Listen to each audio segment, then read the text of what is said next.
I'm really excited to be joined by Alexandria DeWalt. She's a jazz musician, a vocalist, and a flute player and a composer. She's currently working on her master's degree at Berklee College of Music, but we met about 4 years ago at the University of Miami when, as a freshman, Alex was my private voice student. Yeah. We've had a lot of good hangs since then, and talked about a lot of unanswerable questions, and left most of those conversations by just like, yeah, I don't know. Yeah, actually. Way that we end conversations. But so thanks for being here, Alexandria. Thank you for having me, Charlie. So we're talking about mentorship this month on the Foray Substack blog.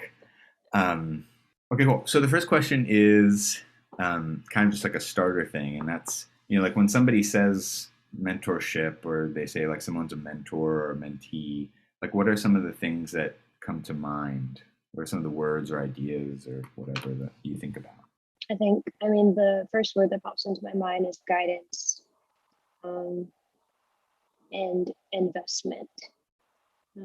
Because you can be in somebody's life and guide them, but you don't necessarily invest in them. And I feel like the difference between someone who's like maybe a role model or like something of that nature versus a mentor is a mentor actually invests in you, and they believe in you, and that belief from another person in yourself that motivates you to also believe in yourself, which is what I believe a mentor, or what mentorship has from my mentors, what mentorship means to me.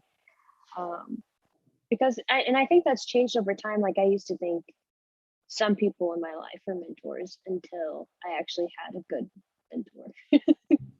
And you've kind of talked about a little bit of that's a good intro. I mean, so are there any specific components that like kind of go into a positive and productive sort of mentorship? Like what are some of the things that have kind of either worked for you or that you think of, or it can even be things that you would want your mentors to do, maybe they haven't done, or maybe you haven't experienced yet, but like some things that you're like, at some point it would be cool for X to happen or something.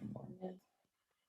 I think the space to explore oneself, regardless of it be like personally or musically, like we've done both, and not be afraid of judgment. Like I remember the first time I was like, we're conditioned, okay, don't be late, they're gonna get mad at you if you're late, don't be late. And I remember like the first lesson I was or the second lesson or something like that, I was late, and I like brought you chocolate because I felt so bad about being late. But you're like, no, it happens. And I was like, oh my gosh, this guy's crazy. But I think something like you feel safe around them. You can explore those ideas of who you want to be as a human, who you want to be as an artist, and guiding you along that path, helping you sometimes when you don't even ask for it. Can I ask you a follow-up question while you're thinking about that? Can you think about that, what you're going to say next, and also think about what you just said? Like, I think one of the things I think about a lot in teaching, but also like, as we're talking about mentorship, is this idea of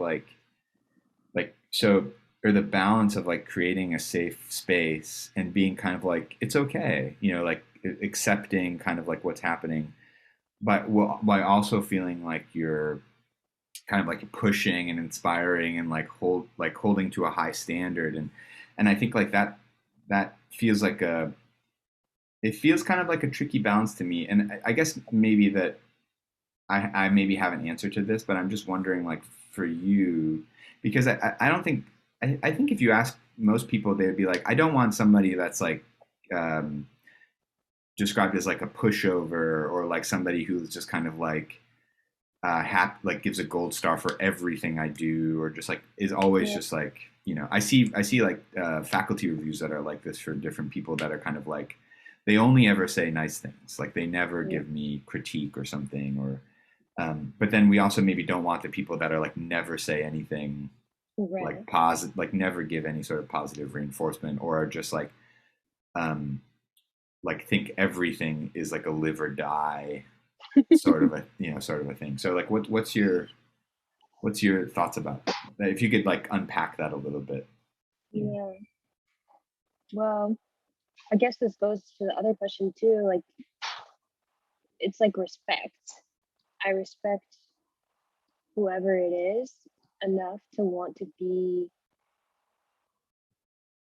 prepared and to be not to be good for them, but um, to be vulnerable enough to show them, hey, this is what I'm working on, and trust them enough to be like honest with me. So like creating that space to be honest with one another and vulnerable with one another, and um, because yeah, you can't be a pushover and say good job sometimes, but it's also the job of the mentee to ask the mentor of like what they need. So it's not just on the mentor. So I can be like, okay, yeah, that was good, but like I know that was low-key trash. So can you can you help me a little bit? Like it's taking some of the responsibility too of like, okay, I know that was kind of, kind of good, but what else can I do to like bring it to the next level or something like that. So it's not just the educator, the mentor, whomever it will be, it is um, to like always be blindly guiding. Like the mentee also has to give some input as to what they are looking for. Like we do in your lesson, setting goals, like how we can go there together. It's not just like you dragging me along or it's kind of like a symbiotic really no, that's not symbiotic, it's mutual. A mutual relationship where it goes both ways. I mean, you talked about this a little bit already, but like, how is your idea of kind of like what mentorship is? How has that changed over time? Yeah, I think I used to think mentorship was just it's like this idea people always talk about, like you're a bucket and people just like dump things into you, and I thought that's what it was.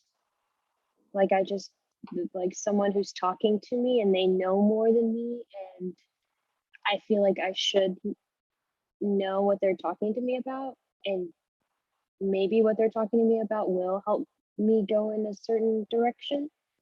Um, but over time, I realized like the key component, at least the key component for me, is like belief and investment, because I've had many of teachers, educators, whatnot, um, that would teach me, but they didn't really invest in me as a student, so or believe in me as a student. So I, I didn't know if I was doing not the right thing, but if I were on the right course, because I was just like kind of doing what everybody else was doing. Like I was just like a fish in the school, and I was just like, okay, like I'm swimming with the other fish.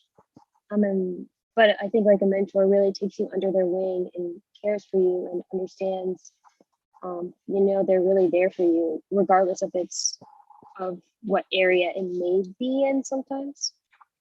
Um, yeah, so something from like pouring into you to something where it's like, oh no, like we're filling each other's cups, and like I can take some more responsibility for what I want to get out of the relationship or something like that.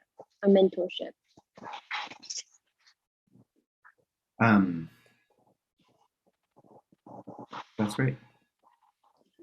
I mean, I think like I'm kind of in this middle zone where like I think like when I was younger, there really was this sense of like, okay, if you want to be a musician, like you should be a side person, and you're gonna get hired by somebody else, and you're gonna like go on tour with them, or they're gonna like some older musician or more established musician is gonna like basically like pay you to like learn how to do this and like show you kind of the ropes. And obviously, but I was kind of like I think I came up right on the absolute little kind of tail end of that thing, and I think it does happen a little bit now, but it's like pretty it's like pretty rare and weird. And I think it's even when that happens, it is even different than how it was before. I mean, like, so like I think a lot of it has kind of been taken up by school. Like a lot of the pressure of that system has kind of been taken up by school. But like, are there other ways that you find mentorship? I mean, as someone who's gone to school, you know, basically your whole life now without much of a break, you know, too, it's like, Yeah. are there other, where are the other kind of ways that you maybe are finding mentorship besides the school thing, or is it hard, or tell me about that? Um, I honestly don't know because all my life I've been a part of school or like organizations um, that have allowed me to find mentors. Um, so, or I've been in situations through like the opportunity of school or like through the opportunity of an organization that I was able to find people. So I'm not sure. Like the only like way I've seen found mentors out in the wild was like going to different gigs, going and talking with him, and then genuine being like, oh yeah, like let's stay in touch. Um, or going to a show and talking to someone afterward, or going to um, I don't know, randomly running into people in the coffee shop, like someone that you admire. Things like that. It's rare that I found a mentor outside of like this structure of school and um, organizations that I've been a part of. The last part of this is, you know, the, some of your personal experiences with mentors, um, and like what those interactions were like, and how I'm particularly really curious because I think it's very helpful to know for people, like kind of how those, like how those kind of interactions or relationships start. I think that can Right. be like kind of a tricky thing. You know, I think like a lot of people go up to people after shows and say hi, but like I think like it's kind of hard to you know, transition that into like something that is a bigger conversation. And I think the same thing is true for like teachers and stuff. I think everybody has like, everyone goes to school and has teachers, and it can be kind of it can be kind of mysterious how it switches into something that, you know, that is maybe more. You've kind of talked a little bit about that, but that would be something I'd be really kind of curious about. But just, you know, any experiences that you've had with mentors in the past that kind of that come to mind. I think part of the reason some mentorships work is because the mentee and the mentor just vibe. And if you're not vibing, then it's not going to happen. So, like, maybe you do talk to that person. Like, the difference between like going to a show and saying keep in touch is like actually keeping in touch and like kind of annoying them to a certain extent. And if you're annoying them and they're just not vibing with you, then like that's a dead end. It's like time to move on. I actually forgot the question. No, I think that, I mean, I think that's a great answer to that kind of getting started thing, or whatever. The vibing thing, or like the chemist, like having some sort of chemistry, right? I think the chemistry though is kind of interesting because it's like, um, uh, Jan Weller, who is one of the people that are kind of, that's been one of my mentors through the year, was kind of talking about how like she didn't really think that, she thinks it was maybe possible to have a mentor that you even didn't like you didn't like as like a person, but they could be a mentor. And um, but I still think there's probably some chemistry there, you know, like related to the mutual respect professionally or something like that, you know. Yeah, But so the original question is kind of like if you could just maybe talk through some of your experiences with mentors in the yeah. past. I think, I mean, they're good and bad.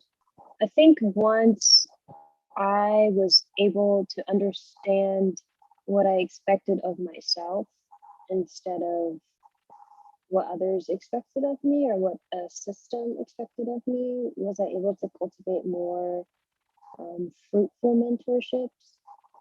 Um, and and just I didn't recognize in the past what bad mentors looked like.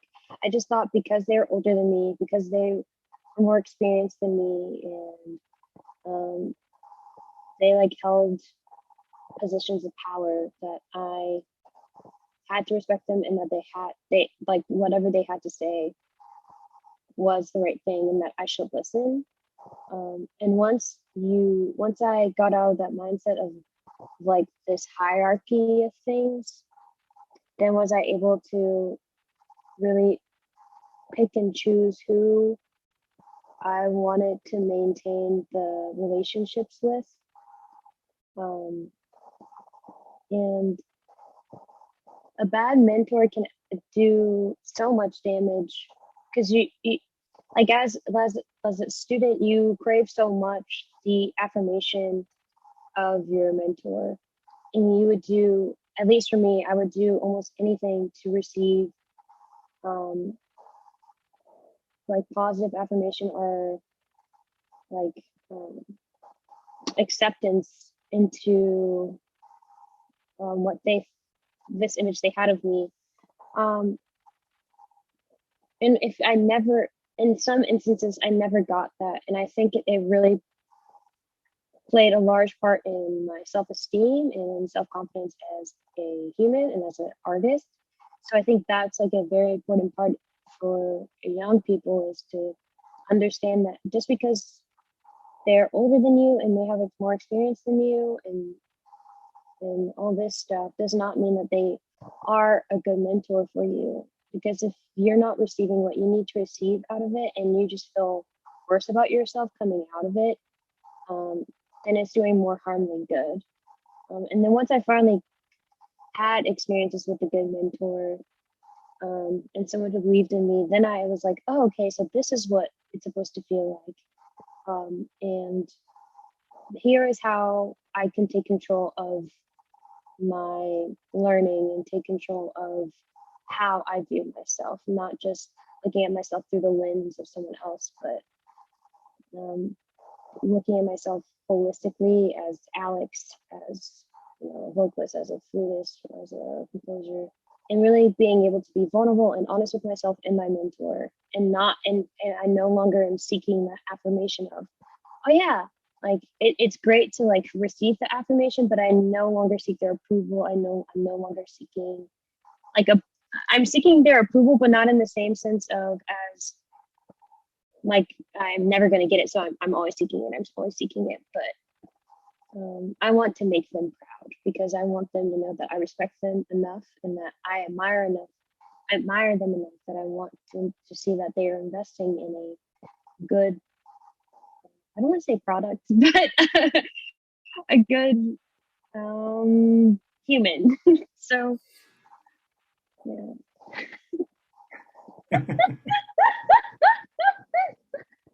Anything else you'd want to add about this idea about mentorship? Like as you look towards transitioning yourself into more of these mentorship relationships, and you kind of on the other side of the table, as you being the mentor, like what are um I guess, like what are some things what does that make you think about, like in terms of like what would you want to do in those scenarios? Is that something you're interested in, being a mentor, and like what does that look like for you? Yeah, definitely. I don't think you can escape it, um, because I don't know. My brother probably doesn't think he's a mentor, but he's my mentor. Like, he's so greatly modeled what I would love to do with my life. Um, but some things that I think about is just I hate the word safe space, because there's no such thing. But like, like the ability to be honest, and the ability to be vulnerable, and ability to feel judgment, like it's a judgment free zone, and you're completely free to be yourself. You're whatever um, burdens you may be carrying that society has placed on you. In that space, you are just mean, Charlie, you're just Alex, you know. You don't need to bring that in. If you do, like, we can talk through it, but you know, just that space to just be completely yourself. Um, so yeah, that welcoming, warm